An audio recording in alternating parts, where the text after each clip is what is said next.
అక్షయంబుగా సిద్ధి అసిద్ధుల సమత్వ భావమే యోగమై కూర్చున్నది. ఇక్కడ సిద్ధి అంటే సిద్ధులు అనుకుంటారు, కాదు, సిద్ధులు వేరు. భగవంతుడు మోక్షానికి డైరెక్ట్గా మోక్షానికి తీసుకెళ్ళకుండా మధ్యలో అతనికి పరీక్షలు అనమాట, కొన్ని సిద్ధులు ఇస్తారు. ఆ సిద్ధుల్లో పడిపోయి అందులోని శాస్త్రం అనుకుంటే మళ్ళీ ఈ శరీరం నాది అనుకునే స్థాయి ఏర్పడుతుంది కనుక మళ్ళీ కిందకు పడిపోతాడు. మళ్ళీ మామూలుగా జన్మలు ఎత్తాల్సిందే, ఇది అవ్వాల్సిందే. ఆ సిద్ధులు కాదు. సిద్ధి అంటే యోగ సిద్ధి. యోగము అంటే భగవంతుడిలో కలిసే యోగంలోకి వెళ్ళిన తర్వాత ఆ యోగంలోనే నువ్వు సాధన చేస్తూ ఉంటే ఆ సిద్ధి అసిద్ధుల అంటే యోగం ఉండా యోగం లేకపోయినా, ఎప్పుడు అందులో ఉండా లేకపోయినా, భోగంలో ఉండా లేకపోతే కష్టాల్లో ఉండా, ఏ రకంగా ఉండా సిద్ధి అసిద్ధుల సమత్వ భావమే. శత్రువు మిత్రే, ఎవరిని శత్రువు అయినా మిత్రుడినైనా ఏ విధంగా సుఖదుఖాలను ఏ విధంగా మనం చూస్తామో అదే విధంగా సిద్ధి అయినా అసిద్ధులైనా సమత్వ భావమే యోగమై కూర్చున్నది. అన్ని వైపులా జలము నిండి ఉండగా చిన్న జలాశయంతో పని ఏమున్నది? మనకి పక్క ఉంటే, మన ఇంటి పక్క ఉంటే నది ప్రవహిస్తుంటే, చిన్న కాలువ ఉంటే, చిన్న కాలువ ఉంటే శాస్త్రం అనుకుంటాం. ఎంత తెలివి తక్కువో. ఆత్మ మెరిగి పరమాత్మ ప్రాప్తి పొందిన బ్రహ్మజ్ఞానికి వేగముల అవసరం అంతే ఉన్నది. అందుకని సర్వమెరిగిన బ్రాహ్మణుడు జంజమేలా అంటారు. అంటే జంజం అంటే మనం అదే భావన కాదు, సామెతగా చెప్పుతున్న పదం అది. అన్ని వైపులా జలం ఉంటే చిన్న కాలంతో పని ఏముంది? అన్ని కాలంలో ఫలము నాశించని కర్మలే ఏది నీది కాదన్న సత్యమే వెలువడుతున్నది.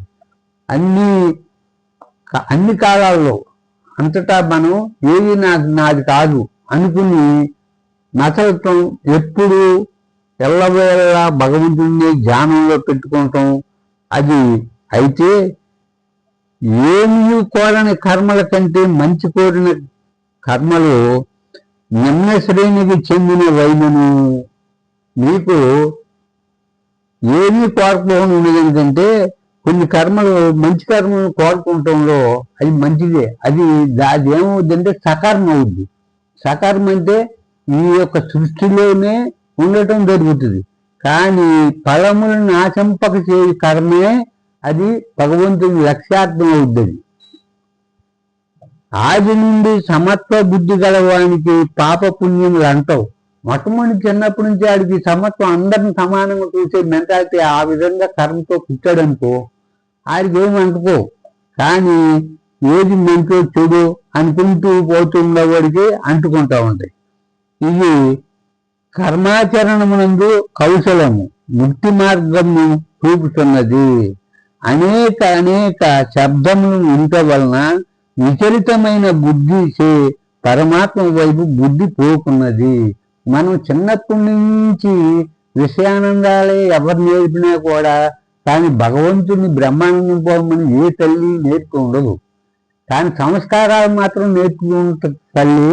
అందుకని ప్రథమ సంస్కారాలుగా స్త్రీకి ప్రాధాన్యత ఇచ్చినా నీకు భగవంతుని చేరే మార్గం మాత్రం ఏ తల్లి చూడదు.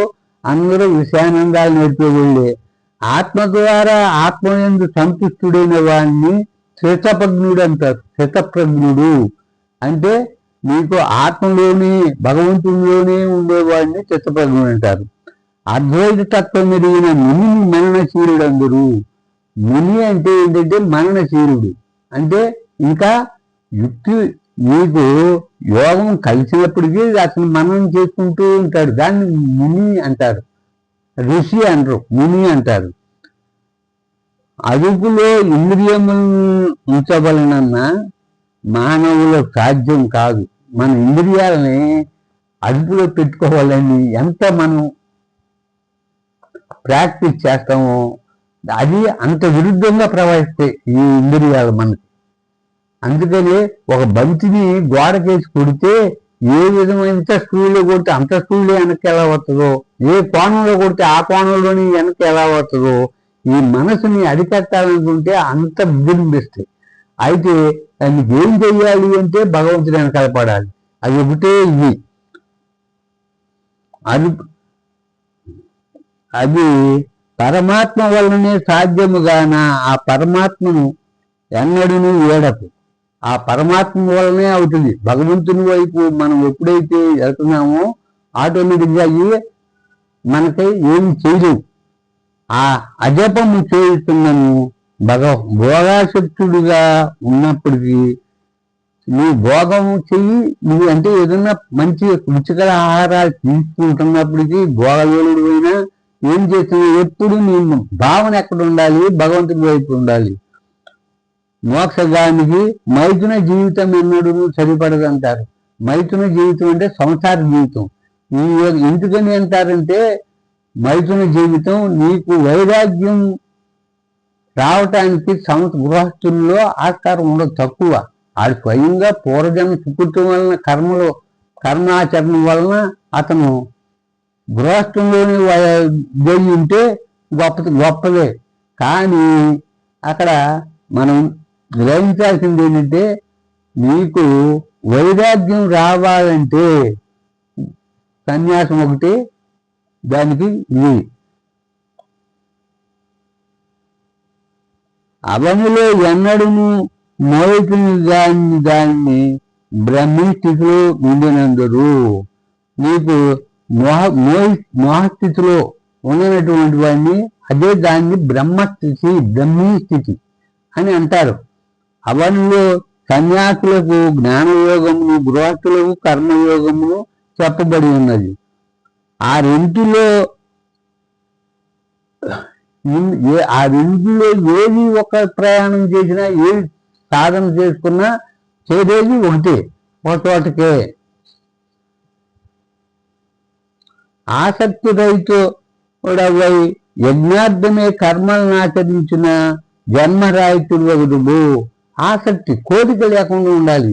ఈ కోరిక అనేది లేకుండా ఎంతమంది ఒకటే కోరిక, మోక్షానికి వెళ్ళాలి, భగవంతుని గ్రహించాలి, నేను భగవంతుని గ్రహించాలని కోరిక ఒక్కటి మాత్రమే పెట్టుకుని చేయగలిగిన యజ్ఞరూపమైన కర్మల్ని ఏ పనికైనా యజ్ఞరూపంగా చేయగలిగితే అది యజ్ఞరూపం. అంటే మరీ చెప్పేది ఏమి లేదు. యజ్ఞరూపం అంటే అజపంతో కూడి నేనే భగవంతుని అనుకుంటూ దాన్ని అజపంతో కూడి ధ్యాసను ఎక్కడ పెట్టుకోవాలి? మనం ఈ చిరస్నానంలో అక్కడ పెట్టుకుని మనం దాన్ని సాధన చేస్తూ ఉంటే అదే యజ్ఞరూపం అవుతుంది. అచ్యుతునకు నివేదన చేయక తానే అనుభవించువాడు చోరుడందరూ. నీకు భగవంతుడు పెట్టుకోకుండా తను ఎందుకు తను తినేవాడిని చోరు అంటారు. అంతేగాని ఎవరింట్లోనూ దొంగతనం చేయటం కాదు. అది చోరుడు అనేది దేనికని వస్తుందంటే నీవు చేయాల్సిన పని లక్ష్యార్థం కాకుండా నీకు బాహ్యార్థంలో ఉండటం చోరుడు. యజ్ఞశిష్టాన్నమును తిరుగువాడు అన్ని పాపముల నుండి వైదొలుగుటకు ముక్తులయ్యేదరు. నీకు అది యజ్ఞశిష్టానం. ఎప్పుడైతే నీకు వంట చేసేటప్పుడు మొదటి నుంచి చివరి వరకు యజ్ఞరూపంగా వంట చేస్తే అది ప్రసాదం అవుతుంది. ప్రసాదం ప్రశాంతతనిస్తుంది. ఆ ప్రశాంతతే మనకి సరైన స్థానాన్ని ఏర్పాటు చేస్తుంది, అంటే సిద్ధిని లభ్యమయ్యేది చేస్తుంది.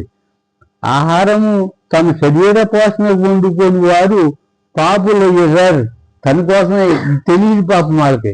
తెలియక ఏం చేస్తారు? మన ఇంట్లో వండున్నాం అని అంతమందిగా వంట చేసుకుని ఉంటారు. అది పాపం అవుతుంది. అది ప్రకృతి గుణముల ద్వారా కర్మలు చేయబడునని తెలియమా? నీకు మనం ప్రకృతి గుణాలు ఎంత మట్టికి మనకు తెలియదు. ఈ ప్రకృతి లాగేసింది మనకి గుణంలో ఈ పాపం రావడానికి కారణం ఈ రాజసికమైన ప్రకృతి మనకి ఇలా లాగింద్ర అనేది అర్థం కాక ఇది మనమే తొందరపడ్డాం అనుకుంటాం. ఆసక్తుడు కాడు గాన జ్ఞాని వాటి యందు తలదొచ్చడు.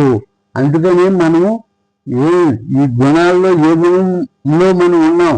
ఓహో, ఇప్పుడు తామసిక గుణంలో ఉన్నాం కనుక అలా కాదు, సాత్వికంలోకి రావాలి అని అలా గుణాన్ని మార్చుకుంటూ ఉండాలి.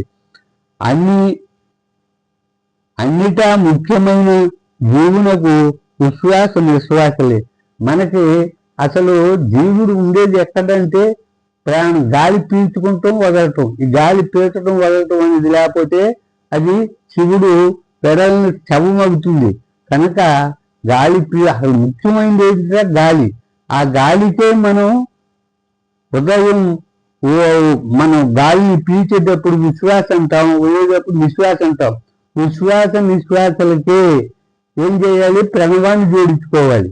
ప్రణవాన్ని నిశ్వాస రెండింటికి ప్రణవాన్ని జోడిస్తే అది సాంఖ్యయోగం, సన్యాసులకి అది మీకు అది కొన్ని కష్టాలు తెచ్చి పెడుతుంది. గృహస్థాశ్రమంలో ఉన్నాడు ఏం చేయాలంటే విశ్వాసలో ప్రణవాన్ని, విశ్వాసలో మంత్రాన్ని జోడించుకోవాలి. అప్పుడు మీకు ఏది మీకు ప్రయాసాలు పెట్టదు. మీకు సుఖ సంతోషాలుగా నీకు అన్ని రకాలుగా ముందుకెళ్తావు. పరమాత్మ చిత్తం నుంచి ఫలితం ఆశించక కర్మలు ఆచరిస్తున్నప్పుడు విశ్వాసపై ప్రణవాన్ని, విశ్వాసపై మంత్రాన్ని జోడిస్తున్న అదే యజ్ఞం. యజ్ఞం అంటే కనీసం కొన్ని చాలాసార్లు చెప్పుకుంటాను. యజ్ఞం అంటే ఏంటంటే విశ్వాసం మీద ప్రణవాన్ని, విశ్వాసం మీద మంత్రాన్ని జోడిస్తూ అది కంటిన్యూగా ఏ పని చేస్తున్నా చేస్తూ ఉండాలి. దాన్నే యజ్ఞం అంటారు. అంతరంగుని కనుగొనాలంటే పరధర్మం కంటే స్వధర్మమే శ్రేయస్కరం. నువ్వు శూద్రుడి వైపు పుట్టావు, పరధర్మం బ్రాహ్మణులాగా మంత్రాలు చదువుదాం అవి చేద్దాం అనుకుంటాం, తప్పు. నువ్వేమిటంటే శూద్రుడి వైపు పుట్టావు కనుక నీ తండ్రి ఏ పనులైతే చేశాడో, నువ్వు ఏ కర్మలకైతే ఉండాలో ఆ కర్మలకి యజ్ఞ రూపంగా మంత్రాన్ని దీన్ని జోడించుకుంటున్నా కానీ నీకు బ్రాహ్మణులాగా ఏదో మనం మంత్రాలు నేర్చుకున్నాం అది చేద్దామంటే అది తప్పు. పరధర్మం చాలా భయంకరమైంది కనుక స్వధర్మమే పాటించుకోవాలి. అగ్ని పొగచే, అద్దము ధూళిచే, గర్భము మాయిచే, జ్ఞానము కామముచే కప్పబడి ఉన్నదని అందరూ. చూసావా? అగ్ని పొగచే, ఈ పొగ నీ కట్టెలు తడి ఉంటే ఇప్పుడు పొగ ఎక్కువ ఏర్పడుతుంది. అగ్ని పొగచే, అద్దము ధూళిచే, ఆ ధూళిని తొడవకపోతే అద్దం సరిగ్గా కనపడదు, దాని మీద దుమ్మును తొడవాలి. గర్భము మావిచే, అలాగే బిడ్డ ఇచ్చేసినప్పుడు ఎక్కడుంటాడు అంటే మావిలో ఉంటాడు. ఆ జ్ఞానము కామముచే, ఈ కోరిక చేత జ్ఞానం కప్పబడి ఉంటుంది. కామిగాని వాడు మోక్షగామి కానేరుడు అని వేలాందురు.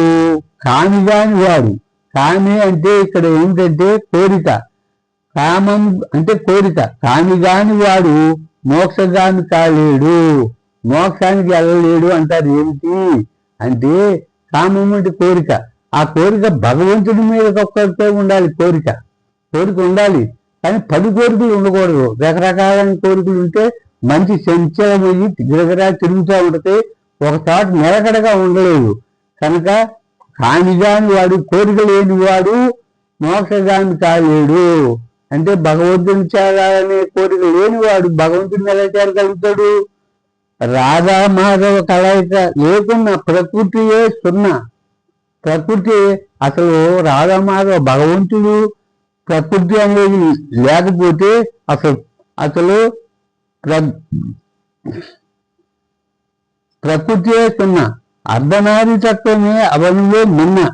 అర్ధనారీ తత్వం ప్రకృతిలో మొట్టమొదటి ఏంటంటే సగం భగవంతుడు సగం ప్రకృతి, ఈ రెండు కలిస్తేనే సృష్టి. సంస్కార ధర్మాలే ప్రపంచంలో మీకున్న సంస్కార ధర్మాలు. ప్రతి మనిషి కూడా నేర్చుకోవలసింది అసలు ముందు సంస్కారం, తర్వాత ధర్మం. ఈ రెండు నేర్చుకుని మూడవది ముక్తి అనేది.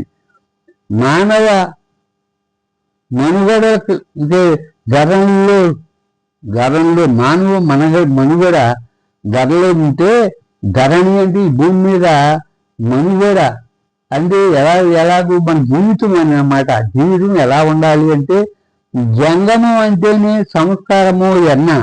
మీకు జంగమం అంటే సంస్కారం. ఆ సంస్కారం శివుడికి జంగమ దేవర అని పేరు కూడా ఉంది. కారణం ఏంటంటే సంస్కారాలు నేర్పింది మొట్టమొదటిలో శివుడే. అది పార్వతీదేవి, అమ్మల కన్నా అమ్మాయి అయిన పార్వతీదేవికి నేర్పాడు. ఆ పార్వతి ద్వారా ప్రతి స్త్రీకి నేర్పబడింది. జంగమదేవుడని శివుని పలికెదరోయన్న ప్రప్రదంగా సంస్కారాలు నేర్పింది పార్వతి రోయన్న. అమ్మలకు సంస్కారాలు నేర్పింది అమ్మలగన్నయమ్మ.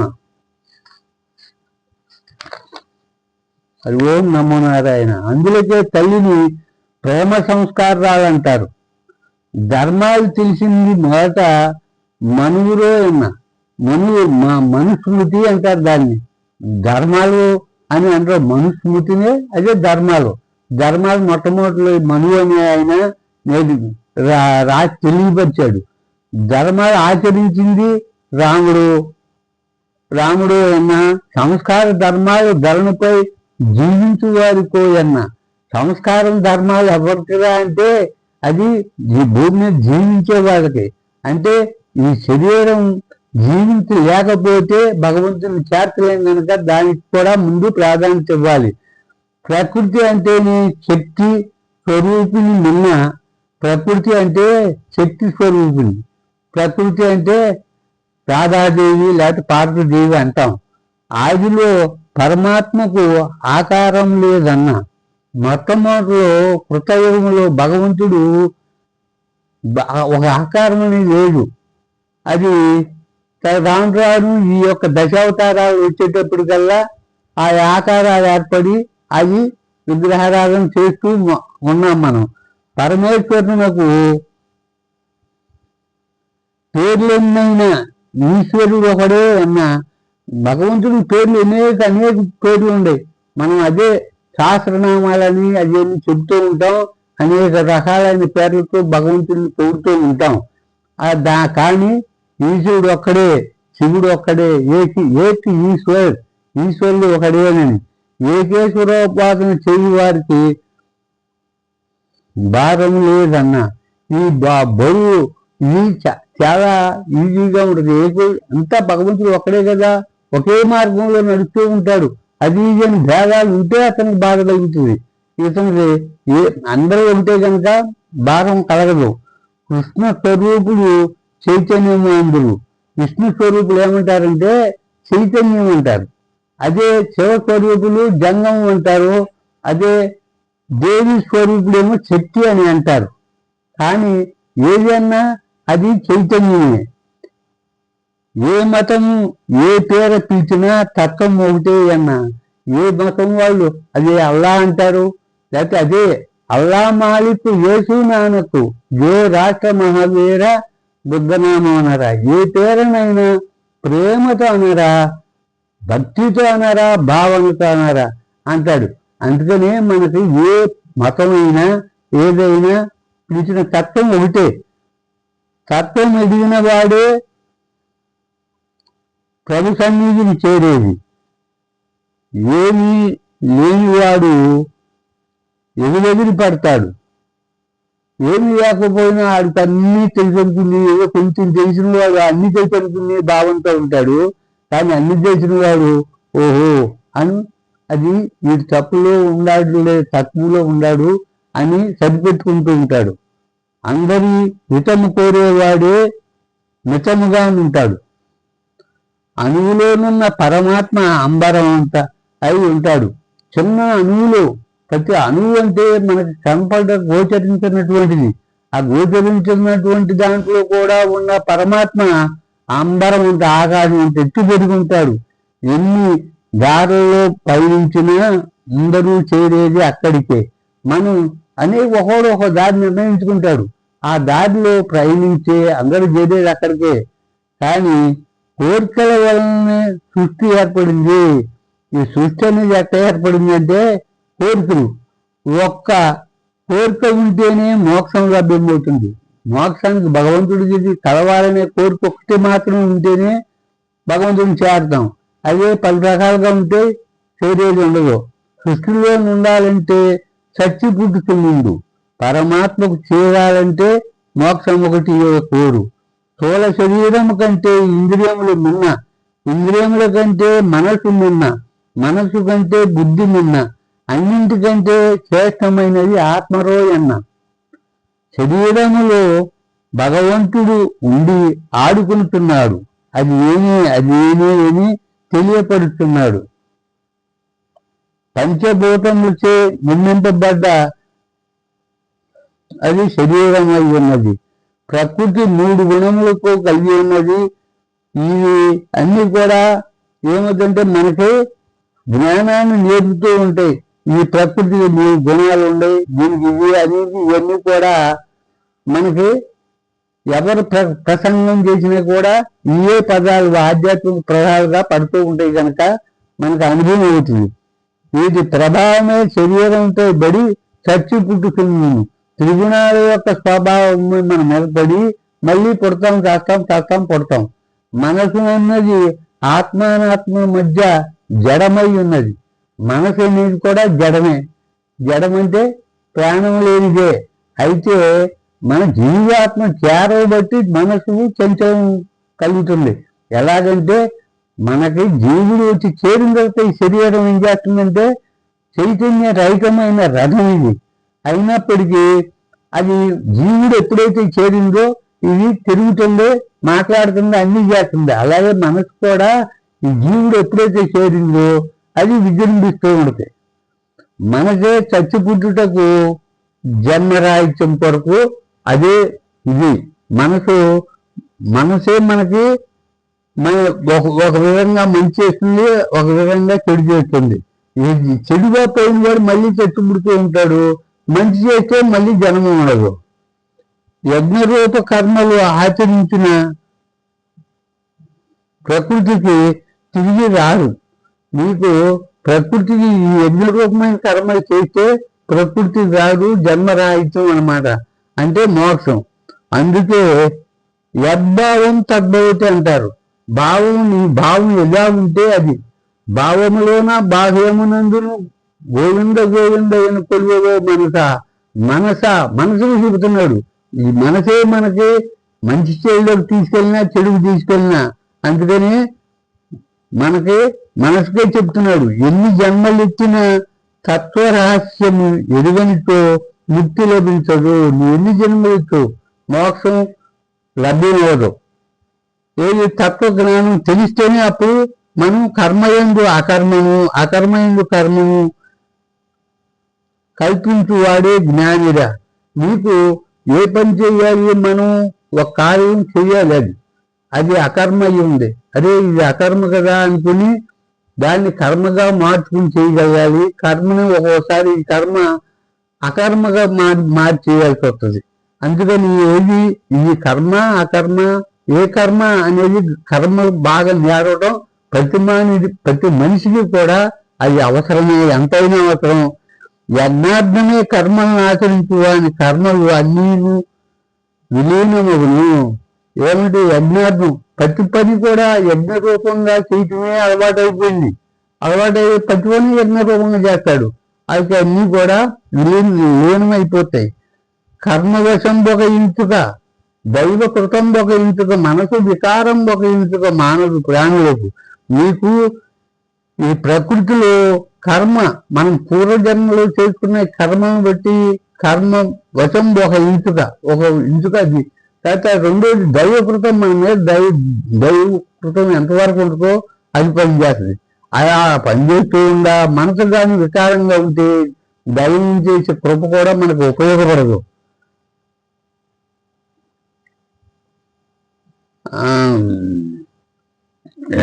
ఒక ఇంచు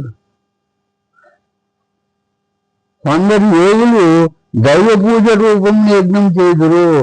ఇక్కడ యజ్ఞం అంటే నేను ఈ విధంగా చేయండి యజ్ఞం అని చెబుతున్నా కాదు. కొంతమంది దైవ యజ్ఞం, దైవమే వాపరే యజ్ఞం యోగిన పరివిపాసతే, బ్రహ్మాజ్ఞ వాపరే యజ్ఞం యజ్ఞే నైవోపజుహతి. బ్రహ్మ యజ్ఞం అని, దైవ యజ్ఞం అని యజ్ఞాలు చాలా రకాలు మనకు భగవంతుడు సూచించారు. ఆ యజ్ఞాలే కాదు, సరతం కీర్తయంతో మాతం దృఢవ్రత. అది ఎప్పుడు ఎల్లవేళ్ళ కూడా పాటలు పాడుకుంటూ ఉంటారు. అది ఒక యజ్ఞం. ఆ యజ్ఞంగా చేయాలని అది మనం నేర్చుకుంటే వచ్చేది కాదు. అరే ఆ శాస్త్రం ఎప్పుడు కూడా ఆ అన్నమయ్య ఈ విధంగా పాడుకుని మోక్షానికి వెళ్ళాడు, మనం కూడా పాడుకున్నామంటే అది మన యొక్క నక్షత్రానికి సరిపడేది కాదు. అందుకనే ఇది ఏమవుతుందంటే ఈ ప్రణవోపాసన నాగోపాసన అనేది ప్రతి మనిషికి సాధ్యమయ్యేది కనుక ఈ రాయి తేలిగ్గా ఉంటుందని చెబుతున్నా. ఎన్నో రకాలైన మార్గాలు ఉన్నాయి, ఎంతమందో ఉండారు రకరకాల వాళ్ళు. మీకు ఇక్కడ శివరామ దీక్షితులని ఒక ఆయన అచల విద్యని ప్రవేశపెట్టారు. ఆ అచల ద్వారా ఆయన మోక్షానికి వెళ్ళారు. అలాగే అష్టాంగ యోగ పద్ధతిలో నీకు పతంజలి అని ఆయన ఒక పద్ధతిని కనిపెట్టారు. ఆయన చాలా కష్టమైన శిష్యులు కొద్దిమంది వెళ్ళారు, కానీ ఎక్కువగా ఆ పద్ధతిని నిర్వహించలేకపోయారు. కనుక ఒక్కో పద్ధతిగా వెళ్తారు. అది మనం తప్పు అంటే సరిపోము. కానీ అన్నిటికంటే తేలిక పద్ధతి ఏదిరా అంటే ప్రణవం నాదం, ఈ రెండు పద్ధతుల ప్రకారం అని భగవంతుని చేరటం చాలా తేలిక అనేది చెప్తున్నా నేను. కొందరు యోగులు దైవ పూజ చేసుకుంటూనే భగవంతుని చేరారు. కొందరు పరమాత్మ రూపాగ్ని యందు అభేద దర్శనము యజ్ఞ రూపం చేదురు. కొంతమంది ఇక్కడ విరాట్ స్వరూపాన్ని కూడా పూజించి ఎన్ని వాళ్ళు ఉండారో. విరాట్ స్వరూపం అంటే ప్రకృతిలో అన్నిటయందు ఉండాలి భగవంతుడే తత్వంతో అందరినీ ప్రేమతో చూసుకుంటూ ఎన్ని వాళ్ళు ఉండారు. భగవంతుడిపై భావన ఇన్నుటే సంయమనం అంటారు. సంయమనం అంటే రెండు కలిసి ఉండటం. సంయమనం అంటే ఏంటి? ఎప్పుడు ఆ భగవంతుడి మీద భావనే అనగా శ్రోత్రాది ఇంద్రియాలపై తలంపులు. ఒకటి శ్రోత్రాదులు మనకు అనేక రకాలైన ధ్వనులు వినపడతా ఉంటాయి. ఆ ధ్వనులు మనకి అవసరమైన ధ్వని చిన్నగా ఉండా, అవసరం లేని ధ్వని పెద్దగా ఉండా, దాన్ని మనం వదిలేసి చిన్నగా ఉండే ధ్వని మనకు అవసరమైన దాన్నే వింటాం. అలాగే ఈ నిరోధం చేసేటప్పుడు ఏ శబ్దాన్నైనా మనం ఏం చేయాలి? ప్రణవాంతో చోటు చేసుకోవాలి. చేసుకుంటే ఏ ధ్వని అయినా మనకి ప్రణవనాదం లాగా వినపడుతూ ఉంటాయి. ఇంద్రియ ప్రాణముల క్రియలను ఆత్మ సంయమం చేయుదురు. ఈ యొక్క ఇంద్రియాలన్నిటిని కూడా ఎలా అరికట్టాలంటే మనం అరికట్టలేము. అది భగవంతుని తో మనం లేనమైనప్పుడు, భగవంతుడే ఇదిగా పట్టుకున్నప్పుడు ఇంద్రియాలు ఆటోమేటిక్గా తొలగిపోతాయి. అలాగా కొందరు ద్రవ్యమును దాన ధర్మాదులు చూడు తనకు అందుకని కర్ణుడు చెప్తారు. ఆయన ఒక పక్కన చెడు పని చేస్తున్నాడు, ఎందువలన మిత్రుడు తను అపకారం పరాభవింపబడి ఎన్నో రకాలుగా ఇచ్చేస్తుంటే తనకు రాజ్యాన్ని ఇచ్చి ఎన్నో తన గౌరవాన్ని కాపాడినందుకు మిత్రుడు ఏది చేసినా కూడా అదే పాట పాడాల్సి వస్తుంది. కానీ అతనికి ఒకటి ఏంటంటే ద్రవ్యజ్ఞం, ఏది ఎవరు కోరినా అది ఇవ్వటం. దానివలన అతను ముక్తి వెళ్ళాడు. మరి మహాభారతంలో ఎంతో మంది ఉంటే ముక్తులైన వాళ్ళు చాలా తక్కువ, ఏళ్ళతో ఉన్నారు. అది కర్ణుడు ముక్తుడయ్యాడు ఆ విధంగా. అందుకనే ద్రవ్యయజ్ఞం కొంతమంది ధర్మాలు చేస్తుంటారు, ఆస్తులు ఎన్నో ఆస్తులు నాశనం చేసేసుకుని అక్కడ గరీబులు అయిపోతారు. అక్కడ చేరిన వాళ్ళు కూడా ఉంటారు. కొందరు తపనతో ఏదో ఒక మంత్రమును జపము చేస్తూ యజ్ఞం చేస్తారు. మీకు అలాగే వాల్మీకి, అదే రత్నాకరుడు అని ఆయన దొంగతనాలు చేసి ఎన్ని ఉంటే ఆయనకి నాయకుడు మంత్రోపదేశం చేసి కూర్చోబెడితే రామ మంత్రం చేత అతను ఏమయ్యాడు? ఎన్నో సంవత్సరాల వరకు తపస్సు చేశాడు. తపస్సు చేస్తే పొట్ట ఏర్పడింది అతని మీద. అందుకని పొట్టని వాల్మీకము అంటారు. వాల్మీకి అని పేరు ఎందుకంటే పొట్టలోంచి వెలువడిన వాడు కనుక వాల్మీకి అని పేరు. అలాగా కొంతమంది తపస్సు చేసుకుని ఎన్నో ఉంటారు. కానీ అది ఎంతకాలం తపస్సు చేశాడు, ఎంతకాలం నీకు ఇచ్చేశాడు అంటే చాలా టైం పడుతుంది. ఇది నేను చెప్పేది చాలా స్వల్ప సమయంలో మనం భగవంతుని చేరటానికి అవకాశం ఉంది. పరమాత్మతో యజ్ఞ రూపమున కలిగే చూపదు. యోగమనగా రెండింటి కలయిక అని అర్థం. దాన్నే అర్ధనారీ తత్వం అంటారు. కొందరు నిష్టతో వ్రతము యజ్ఞరూపం చేయుదురు. కొంతమంది వ్రతాలు చేస్తారు, అది నిష్ఠగా ప్రతిరోజు ఒక వ్రతమే వాళ్ళ దృష్టిలో. అంటే ఆ విధంగా చేయగలుగుతాం ఎంత కష్టం. ఇంకా మనం బతుకున్నంత వరకు కూడా ఆ యజ్ఞ వ్రతాలు చేసుకుంటూ ఉండాలంటే చాలా కష్టం. కానీ చాలా తేలికైంది. ఇందులో ఇంకొక విషయం ఏంటంటే, ఇది మనం ఏ కొద్ది ఆచరించినా మిగిలిన టైం మర్చిపోయాం. మనం కొంతసేపు ఆచరించాం, అది ఉపయోగం జన్మకు మంచి ఉపయోగపడుతుంది. వేస్ట్ అవుతుంది, పాడవదు. స్వాధ్యాయం అనగా స్వధర్మమును అనుసరించి కర్మని యజ్ఞరూపంగా చేస్తారు. కొంతమంది ఏ పని చేసినా అది ఏదో కర్మ, ఆ కర్మలో కూడా యజ్ఞరూపంగా చేయటం వలన మోక్షాన్ని కలగలుగుతాడు. ఏ పనినైతే చేయుదురో అది భగవద్భావంతో చేయాలి. ఏం లేదు, ఏ పనైనా చేయను. నీ కాదు రోజువారు చేయని కృత్యాలు అదే విద్యుత్ కర్మలు అంటారు. విద్యుత్ కర్మలు అనుభవించేటప్పుడు నువ్వు ఏ పని చేసినా భగవంతుడి యొక్క భావన ఉంటే అప్పుడు నీకు అది యజ్ఞం అవుతుంది. కొందరు అపానవాయువునందు ప్రాణవాయువును, ప్రాణవాయువునందు అపానవాయువును యజ్ఞరూపంగా చేయుదురు. కొంతమంది నేను స్వయంగా చూసిన విషయం, అలాగా ఉండి ఈ యొక్క ప్రాణవాయువుని అపానవాయువుగా వదులుతూ ఉంటారు. ఏంట్రా బాబు ఏ సాధువు అనుకుంటే అది దాంట్లో యజ్ఞరూపంగా చేస్తూ ఉంటాడు అనమాట. అది ఒక్కొక్క క్రియలవి. కొందరు ప్రాణములందే హవనము చేయుదురు. అలాగా నిన్నే ప్రాణాయామ యజ్ఞమందురు. మనం ప్రాణాయామం అని కొన్ని క్లాసులు జరుగుతూ ఉంటారు. ప్రాణాయామం గాలి ఈ ముక్కుతో పీల్చుకున్న గాలి ఇంకొక ముక్కులో నుంచి వదలాలి, మళ్ళీ ఆ ముక్కులో పీల్చుకున్న గాలి రెండో ముక్కులో వదలాలి. అలాగా ప్రాణాయామం చేస్తుంటారు. అది ఏ యొక్క భావన లేకుండా చేస్తే అది శారీరక శ్రమ అవుతుంది.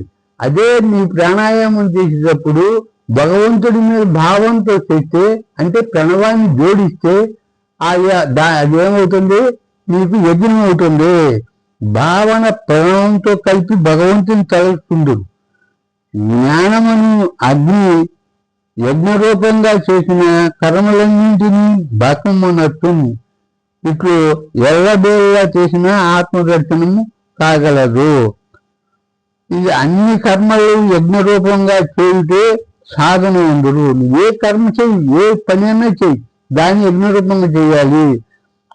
కర్మ సన్యాసము కంటే కర్మయోగము సాధన ఎందు సుగము అవుతే ఇది శ్రేష్టం. ఎందుకంటే కర్మలను చేసినప్పుడు అదే నేర్చుకునేది.